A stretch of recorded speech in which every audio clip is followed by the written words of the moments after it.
बिस्मिल्लाहिर्रहमानिर्रहीम। जी बिल्कुल, आज हम बना रहे हैं बहुत ही टेस्टी आम का पन्ना। इससे पहले हम कच्चे आम का पन्ना बना चुके हैं। उस रेसिपी का लिंक आपको डिस्क्रिप्शन बॉक्स में भी मिल जाएगा और एंड स्क्रीन पे भी मिल जाएगा। तो चलें अपना टाइम ज़ाया किए बगैर आज की रेसिपी स्टार्ट करते हैं। आज की इस रेसिपी में हम कच्चा आम और पका हुआ आम दोनों को यूज़ करेंगे। तो इसके लिए हम लेंगे आधा कप कच्चा आम। यह आपको कलर में थोड़ा सा येलो लग रहा होगा, लेकिन ये बिल्कुल कच्चा है। और इससे बिल्कुल डबल क्वांटिटी से भी ज़्यादा लेंगे पका हुआ आम। ये 1 कप से थोड़ी सी ज़्यादा क्वांटिटी है। शायद आपको इत्तेफाक हुआ हो और आपने देखी हो मेरे कच्चे आम के पन्ने की रेसिपी।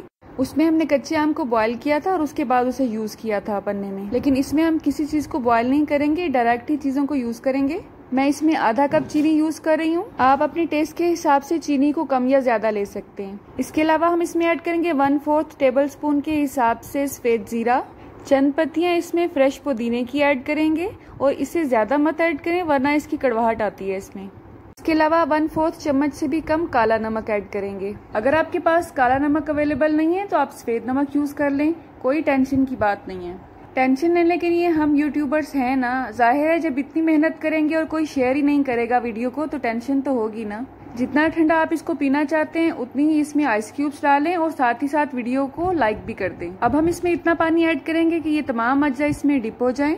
उसके बाद शेकर जग को क्लोज कर दें और ये सबसे अहम पार्ट है रेसिपी का। उसके बाद इन तमाम अज्जा को हम 1 से 2 मिनट के लिए अच्छी तरह से शेक करेंगे। बस इसे 1 से 2 मिनट के लिए शेक करेंगे और उसके बाद इसमें हम मज़ीद पानी ऐड करेंगे। असल में पहले हमने इसमें कम पानी इसलिए ऐड किया था ताकि ये जो मशीन है ये अच्छी तरह से काम करे और कच्चे और पक्के आम का कोई भी टुकड़ा इसमें रह ना जाए। बस अब चंद सेकंड के लिए इसे शेक करेंगे और बस इतनी सी ही बात है और हमारा आम का पन्ना बिल्कुल रेडी है अल्हम्दुलिल्लाह। आप देख सकते हैं ये बहुत ही क्विक रेसिपी है और अल्हम्दुलिल्लाह कितना गाढ़ा गाढ़ा पल्प इसका रेडी हुआ है। अगर आप इसको पतला पीना चाहते हैं तो मज़ीद पानी और चीनी ऐड कर लें, ये पतला भी हो जाएगा और मज़ीद टेस्टी हो जाएगा।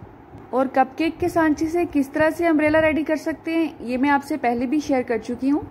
इसमें एक सुराख करेंगे और इस तरह से इसको अंदर डाल देंगे इसके, और ये लें हमारा जो स्ट्रॉ है अम्ब्रेला का वो रेडी है, और वो भी लॉकडाउन के दिनों में। अगर आपको मेरी ये एफर्ट ज़रा सी भी अच्छी लगी हो तो इस वीडियो को उन लोगों से ज़रूर शेयर कीजिएगा जो सच में नई नई रेसिपी ट्राई करने के शौकीन हैं। और मुझे पूरा यकीन है कि इसको ट्राई करते ही वो भी कहेंगे टेस्टी। अल्लाह आप सबका दस्तरखान सजाए रखे और हम सबको सेहत और ईमान का रिज़्क अता फरमाए। मेरी नेक्स्ट वीडियो तक अल्लाह हाफ़िज़।